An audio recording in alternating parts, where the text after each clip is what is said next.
Будет ли проезд платным? В Госсобрании Ил-Тумен состоится заседание Постоянного комитета по экономической, инвестиционной и промышленной политике, предпринимательству, туризму и развитию инфраструктуры, на котором дадут правовую оценку ситуации, произошедшей в Ленском районе на автодороге Витим-Талакан.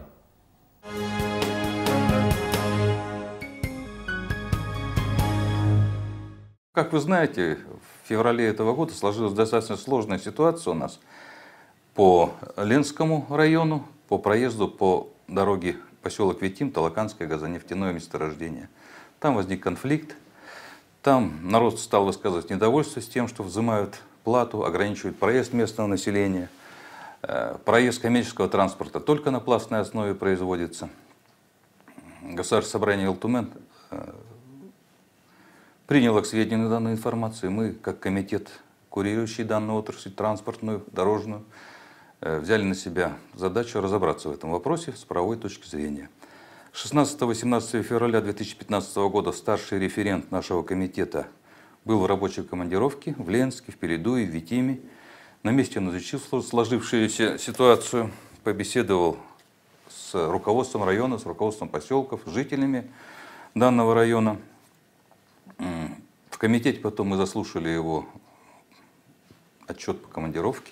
Была проведена правовая экспертиза и выработаны рекомендации. 17 марта 2015 года состоится заседание нашего комитета, на котором будут рассмотрены данные рекомендации и направлены данные рекомендации главам муниципальных образований Ленский район, поселок Витим, поселок Пеледуй и в прокуратуру района.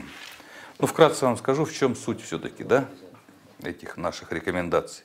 Первое.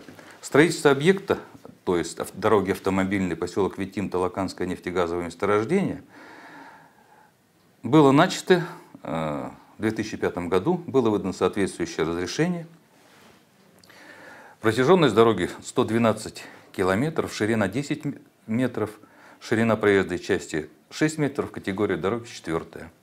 Право собственности зарегистрировано в регистрационной палате на данную дорогу. По классификации автомобильных дорог, установленной статьей 5 Федерального закона о дорожной деятельности, данная дорога относится к частным дорогам. В связи с тем, что дорога оборудована шлагбаумами, так называемыми устройствами, ограничивающими проезд транспортных средств, неограниченного круга лиц, она относится к дорогам не общего пользования. То есть мы имеем частную дорогу не общего пользования.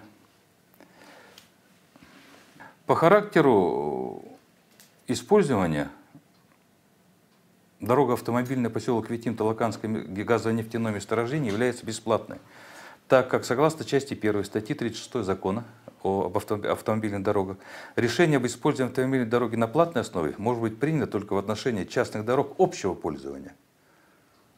При этом надо иметь в виду, что если у нас есть дорога частная общего пользования платная, то у нас параллельно должна быть альтернативная бесплатная дорога. То есть в любом случае взимание платы за данную дорогу мы считаем, что владельцы данной дороги не имели права. Согласно статье 4.13 статьи 25 Закона о земле, в отношении земельных участков в границе отвода частных автомобильных дорог могут быть устанавливаться сервитуты в соответствии с гражданским законодательством и земельным законодательством. Могут быть установлены публичные сервитуты для прохода и проезда через земельные участки.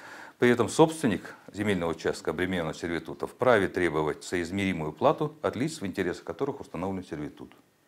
На основании вышеизложенного мы считаем, что для обеспечения прохода проезда местного населения поселка Витим по указанной дороге, ну это и поселка Пеледуй, возможно путем установления публичного сервитута в отношении земельного участка, принадлежащего на право собственности ОАО «Сургутнефтегаз», представляющий собой полосу отвода автомобильной дороги поселок Витим, Талаканское нефтяное месторождение, нефтегазовое месторождение. Решение об установлении публичного сервитута, находящегося в собственности, может быть принято уполномоченным органом муниципального образования поселок Витим, как собственника земельного участка, примыкающего к этой дороге. Также необходимо обратиться в прокуратуру Ленского района, мы считаем, с заявлением о проведении проверки по факту взимания платы за проезд по автомобильной дороге не общего пользования поселок Витим, Талаканское нефтегазовое месторождение. Но мы считаем, во-первых, выводы такие, что плату не имели брать с проезжающих. Во-вторых, эта дорога необходима для того, чтобы обеспечить проезд местного населения, поэтому администрация поселка Витим должна наложить на него сервитут, использовать его для проезда, но все-таки проезд будет бесплатным, мы понимаем, а по содержанию дороги заложить средства в бюджете района, в бюджете республики на совместную эксплуатацию данной дороги. Вот такое решение данной спорной ситуации предлагается нашим комитетом.